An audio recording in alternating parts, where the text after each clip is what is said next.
প্রিয় শৌখিন ছাদবাগানি বন্ধুরা, আপনাদের সকলকে আমার শৌখিন ছাদবাগানে সাদর সম্ভাষণ। প্রিয় ভিউয়ার্স, বেশ কদিন যাবৎ কিছু ব্যস্ততার কারণে ছাদবাগান বিষয়ে আপনাদের তেমন কোনো ভিডিও দেওয়া হয়নি, তাই আজকে এই শুভ্র সকালে চলে এলাম ছোট্ট একটি ভিডিও নিয়ে। প্রিয় ভিউয়ার্স, যারা ছাদবাগানে আমের গাছ বসিয়েছি, হয়তোবা কেউ একটু বেশি, কেউ শখের বসে দু চারটে। ভিউয়ার্স, প্রচুর মুকুল এসেছে আপনাদের কাছে, প্রচুর মুকুল হয়তো এসেছে, কিন্তু এই মুকুলগুলো কিন্তু শুকিয়ে যাচ্ছে। কারণ বর্তমানে এই মার্চ মাসে কোনো বৃষ্টি এখনো হয়নি, আর বৃষ্টি না হওয়ার কারণে আপনাদের গাছগুলো কিন্তু মুকুলটা ধরে রাখতে পারছে না। ভিউয়ার্স, এ থেকে আপনারা কি করে গুটিগুলোকে রক্ষা করতে পারেন বা কি করে মুকুলকে রক্ষা করে গুটিতে পরিণত করতে পারেন? ভিউয়ার্স, আপনারা এর আগেও দেখেছেন আমার এই মুকুলগুলো নিয়ে আমি ভিডিও তৈরি করেছি। এটি একটি নাম ডকমাই আমের গাছ, ছোট্ট একটি 10 ইঞ্চি টবে স্থাপন করেছি।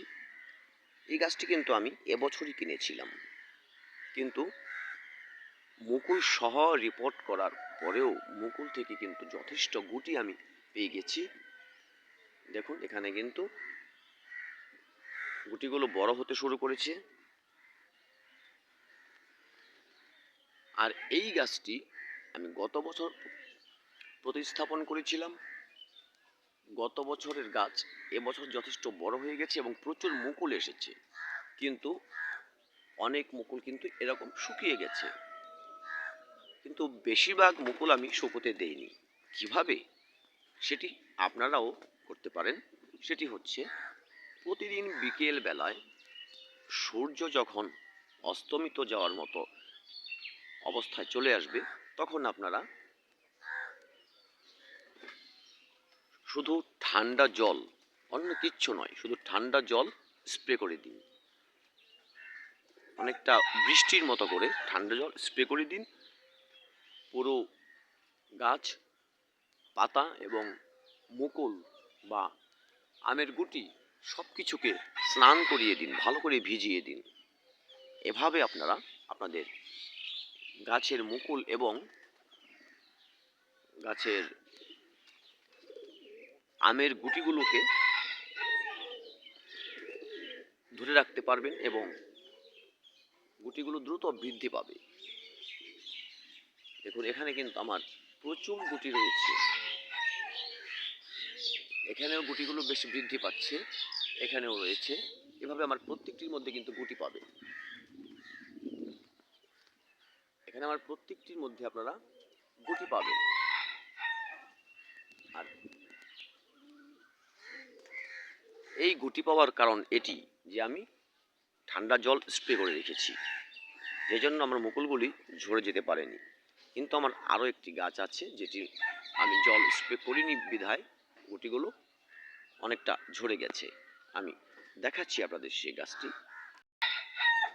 এটি আমার সেই গাছ যেটির গুটি কিছু ছিল এবং মুকুল যথেষ্ট এসেছিল, কিন্তু অনেক ঝরে গেছে। এটি হচ্ছে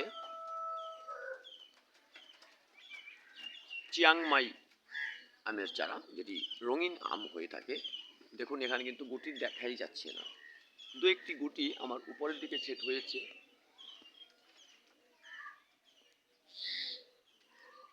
দু চারটে গুটি জায়গায় জায়গায় ছেদ হয়েছে, কিন্তু এই দু চারটে গুটি আদৌ কটা গুটি টিকে থাকবে সেটি নিয়েই ভাবনার বিষয়।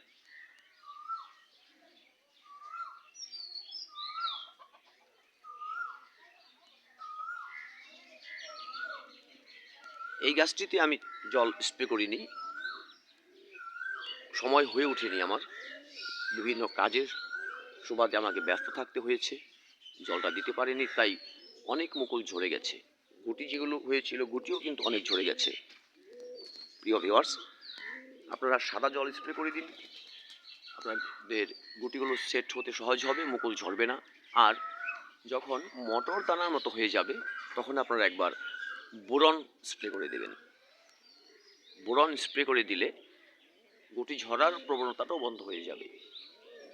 আমি আমার অন্যান্য গাছগুলোতে এইভাবে স্প্রে করব আশা করি, কিন্তু এই গাছটিতে আমার হয়নি করা। এখন যে কটি গুটি এসেছে আমি এটির মধ্যেও স্প্রে করব যাতে কিছুটা টিকে যায়। ভিউয়ার্স, এভাবে পরিচর্যা করে আমের মুকুল টিকিয়ে রাখুন এবং গুটিগুলোকে দ্রুত বৃদ্ধি করুন, গুটি ঝরাও রোধ করতে পারবেন। ভিউয়ার্স, ভিডিওটি ভালো লাগলে সবাই লাইক করুন, কমেন্ট করুন, মতামত জানান।